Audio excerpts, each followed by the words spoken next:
Hello, everybody. This is Angel Ribo, the CEO Confident, and we are here today with Neville Joffe. Hi, Neville. How are you? Hello, Angel. Wonderful. Thank you.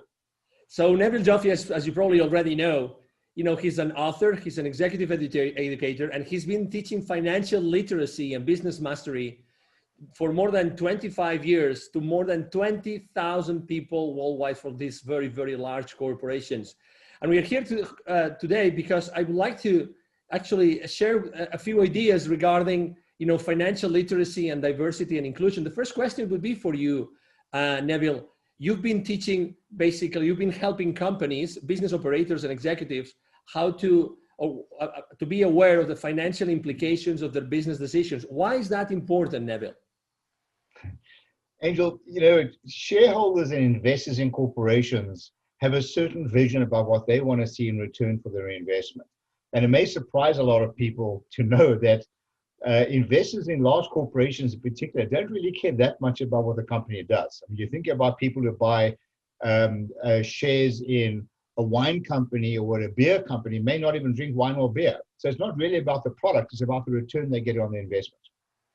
And to that end, everyone in the organization needs to understand the financial implications of what they do and how they link or how they align, if you will, to what shareholders expect from their investment. Because people tend to work in silos. They need to see the bigger picture and understand how to join all the dots between what they do and what the shareholders see in their financial statements. So I remember that, one of the many things that, by the way, people, they might not remember or know is that you actually were leading an organization with 400 unionized employees. And those employees were from so many different countries with so many different orientations. What did that role, that diversity on your company, what role did it play in your company? Wow, Angel, in those days, we didn't even know the word. I'm going back more than 25 years. In fact, close on 30 years when I started this. We'd never heard of the word diversity. We'd never heard of the word inclusion.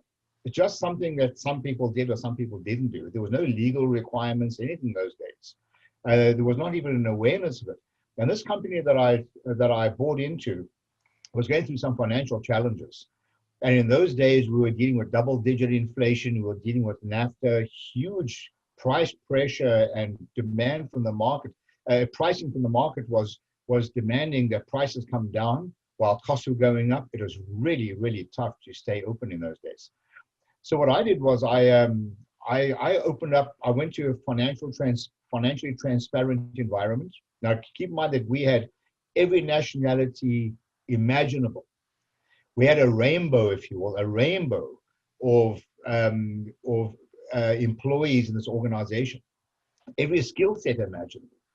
So what I did was I went to a financially transparent organization and I did a deal with our union. We were a union shop, whereby I said to the union, look, I have a belief that nobody washes a rented car. There's no sense of ownership. And it's important that people feel a sense of ownership. So I'm a strong advocate of education and engagement. I educated these people to understand the financial implications of what they did, use very simple methodologies like tearing up $20 bills when people messed up and people used to freak out. I said, why are you freaking out? You do this every day. I got their attention. But I started using some very unorthodox methods of teaching business literacy, gave them, people work better when there's something in it for them, right? And I started involving them in decision-making because all their skin in the game. But the whole notion of inclusion, in my view, shouldn't be inclusion for the sake of inclusion. This should be the sake of inclusion with a bigger purpose. My interpretation of inclusion is getting people to help you make financially smart decisions. To me, that is what inclusion is about. It's about job security. They need to be included because it provides job security for them. It helps them make more money to improve their own economic lives. So everybody, in my view, when you talk about diversity and inclusion, it means inclusion with decision-making. It means inclusion in helping people grow from within. And when I talk about diversity, I'm talking about diversity using people's skill set. We had what I call an inventory of skills. We had a database. In those days, we used to use Lotus 123. And I had developed a database of what people's skills were. We had people coming out of Europe who were nurses working as operators. We had people who were engineers working as store operators. And we tapped into these resources. It was magnificent. We found acres of diamonds of knowledge that we used to grow this company. And within a few years after starting this initiative, this company has zero debt, became a world-class producer. There is something else I'd like to add, if I may. Absolutely. While it's in mind. The companies I've worked with over the last 25 years, a lot of multinational companies, I can tell you that those companies that I've worked with that practice diversity and inclusion to the level that I'm talking about, not just because it's a legal thing or it's something which they have to do, it's something that they want to do, are significantly more profitable with lower staff turnover than those companies that don't practice this. It's blatantly obvious with those companies that I've worked with. I was going through actually the list. Neville was kind enough to share with me the list of his former clients.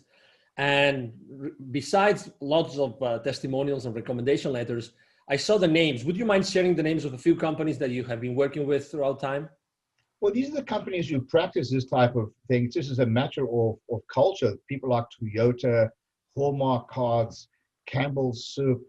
I mean, these are the likes of the kinds of companies, just wonderful companies. McDonald's, these are people who practice this as a matter of culture and policy, not necessarily because of legality. And their names, the success of these companies speak for themselves. What did you do? Because I would like to use, people probably don't know yet because it's very close to launch, but Neville has been working on a book for a few months now. And my question is, when you had this inventory of skills, I would like to use one of your Nevillisms. You had that inventory of skills. So what? What did you do with it?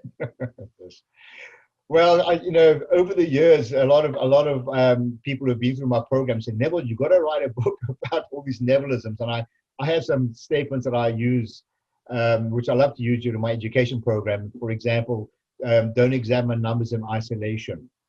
Revenues are vanity, profits are sanity, cash flow is reality. And to your point, like, so what? Cause and effect. I created a culture of cause and effect in my company. If you do X, what will happen? If you do Y, what will happen? What are all the touch points that are affected as a result of your decisions? Don't examine numbers in isolation is another one. People will tend to keep looking at revenue going up and all high-fiving. Well, don't get so excited. What about profitability? What about sustainability? Don't do the wrong things more efficiently. We have to keep re-examining what we do. What worked for you several years ago may not work for you today. So this whole notion of inclusion and diversity, the people who are included in decision-making are encouraged to keep resetting the button, if you will, of processes.